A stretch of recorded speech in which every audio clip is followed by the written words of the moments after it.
यहूदी और बनी इसराइल एक ही मतलब है इन दोनों वर्ड्स का, राइट?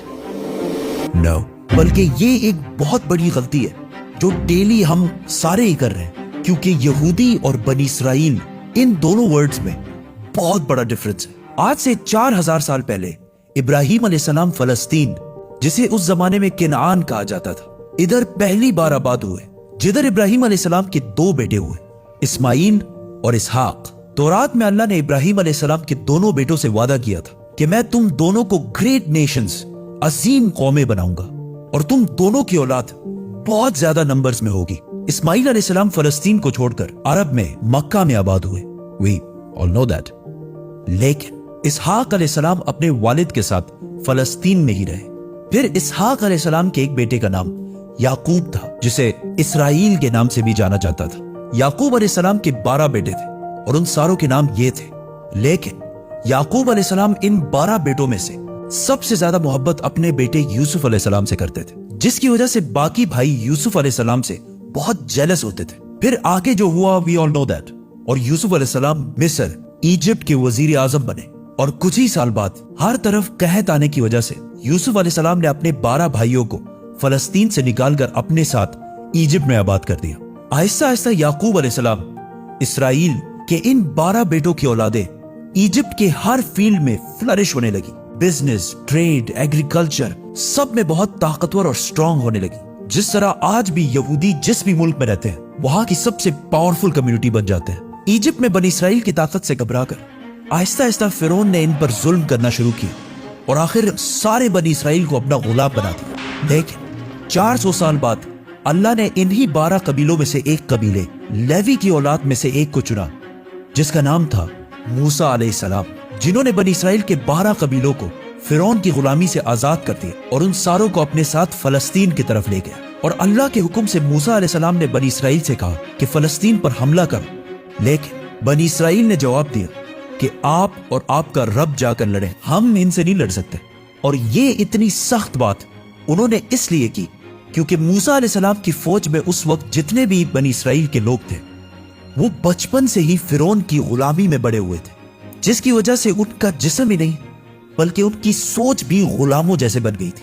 मतलब बिल्कुल एक बेगैरत कौम बन चुके थे, जिस पर अल्लाह ने 40 साल तक इन्हें इस डेजर्ट में रहने की सजा दी। 40 साल ही क्यों?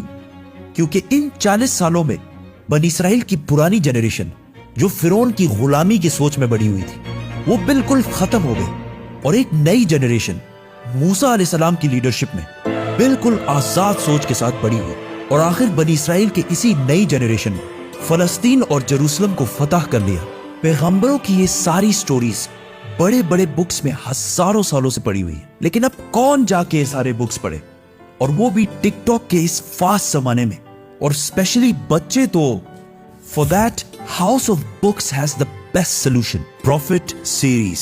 इसमें कुरान से बिल्कुल ऑथेंटिक स्टोरीज और बहुत ही इंटरेस्टिंग तरीके से बिल्कुल आसान अल्फाज में बनाए गए। And to buy this amazing series, link is in the description. मूसा अलैहिस्सलाम के बाद बनी इसराइल फलस्तीन में बहुत साल तक रहे, लेकिन फिर इन्हें दोबारा वहां से निकाल दिया गया, जिसके बाद अल्लाह ने बनी इसराइल के 12 कबीलों में से एक कबीले यहूदा की औलाद में से एक पैगंबर चुना, दाऊद अलैहिस्सलाम, जिन्होंने जेरूसलम पर हमला करके इसे दोबारा फतह कर लिया। और उनके बेटे सुलेमान अलैहिस्सलाम ने यहाँ पहली मस्जिद, टेंपल बनाया। अब बनी इसराइल का सबसे ताकतवर कबीला यहूदा की औलाद बन चुकी थी, क्योंकि सुलेमान अलैहिस्सलाम दुनिया के सबसे ताकतवर बादशाह का ताल्लुक यहूदा के कबीले से था। लेकिन सुलेमान अलैहिस्सलाम का बेटा रहोबोम अपने वालिद की तरह जीनियस नहीं था, जिसकी वजह से यहूदियों के इन 12 कबीलों की आपस में बहुत सख्त लड़ाई शुरू हो गई और आखिर सुलेमान अलैहिस्सलाम की ये अजीम सल्तनत 2 टुकड़ों में बट गई। बनी इसराइल के 10 कबीलों ने अपने आप को यहूदा कबीले से आजाद कर दिया और एक नई एम्पायर बनाई, द किंगडम ऑफ इसराइल। और सिर्फ 2 कबीले यहूदा और बेन्यामीन अपनी जगह पर ही रहे। बनी इसराइल के इन्हीं लड़ाइयों की वजह से अल्लाह ने इन पर अजाब नाजिल किया नियो असेरियन एम्पायर की शक्ल में, जिन्होंने सीरिया से फलस्तीन पर हमला किया और किंगडम ऑफ इसराइल उन 10 कबीलों पर कब्जा कर लिया और बनी इसराइल के सारे किंगडम को बिल्कुल तबाह कर दिया, जिसकी वजह से बनी इसराइल के 10 कबीले अपनी जान बचाकर फलस्तीन से हर तरफ भाग गए। इसके बाद एसेरियन एम्पायर ने सुलेमान अलैहिस्सलाम की सल्तनत यहूदा कबीले पर भी हमला करने की कोशिश की, लेकिन वो इसे फतह नहीं कर सके। अब यहां मसला ये हुआ कि बनी इसराइल के 10 कबीले फलस्तीन छोड़कर भाग गए और उनमें से बहुत सारे यूफ्रेटिस दरियाए फुरात के ईस्ट में आबाद हुए और आहिस्ता आहिस्ता इनका रिलीजन और कल्चर बिल्कुल बदल गया और दुनिया में बनी इसराइल के पुराने रिलीजन पर सिर्फ 2 ही कबीले बाकी रहे, यहूदा और बिन्यामीन का कबीला।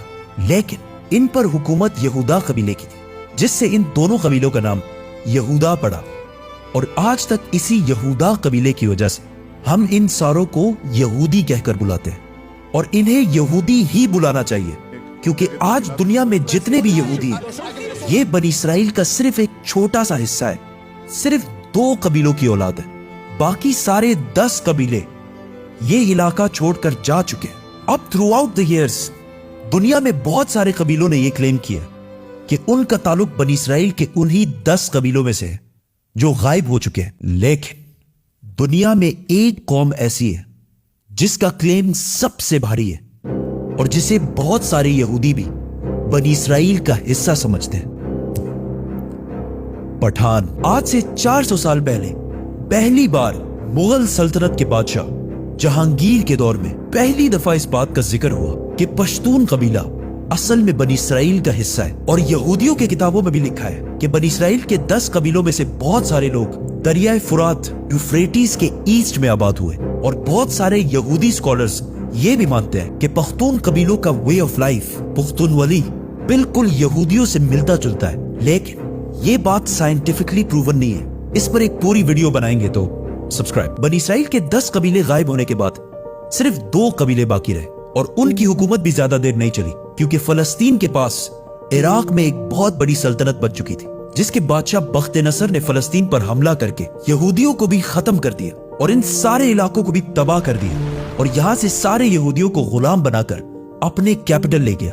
बख्त नसर ने उस टेंपल को भी तबाह कर दिया जो सुलेमान अलैहिस्सलाम ने बनाया था। लेकिन इस सब के 70 साल बाद ईरान के एक बहुत ही नेक बादशाह ने यहूदियों को गुलामी से निकालकर वापस फलस्तीन में आबाद किया और उस टेंपल को भी दोबारा बनाया जो सुलेमान अलैहिस्सलाम ने बनाया था। लेकिन 600 साल बाद एक बार फिर रोमन एम्पायर ने इस टेंपल को दोबारा तबाह कर दिया और आज तक ये टेंपल दोबारा नहीं बन सका और आज उस टेंपल की सिर्फ एक दीवार बाकी है, जिसकी वजह से पूरी दुनिया से यहूदी यहाँ इबादत करने के लिए आते हैं और ये दीवार ऐसी है जैसे मुसलमानों के लिए काबा। लेकिन अब क्वेश्चन ये है कि यहूदी इतने पैसे और इतने ताकत के बावजूद इस टेंपल को दोबारा बना क्यों नहीं रहे? क्योंकि यहूदियों का मानना है कि बहुत जल्द इनका एक मसीहा आएगा और वो पूरे बनी इसराइल को दोबारा फलस्तीन में जमा करेगा। इवन उन 10 कबीलों को जिनमें से बहुत सारे मुसलमान हो चुके हैं, उन सारों को जेरूसलम फलस्तीन में दोबारा यूनाइट करेगा और वहां से फिर दोबारा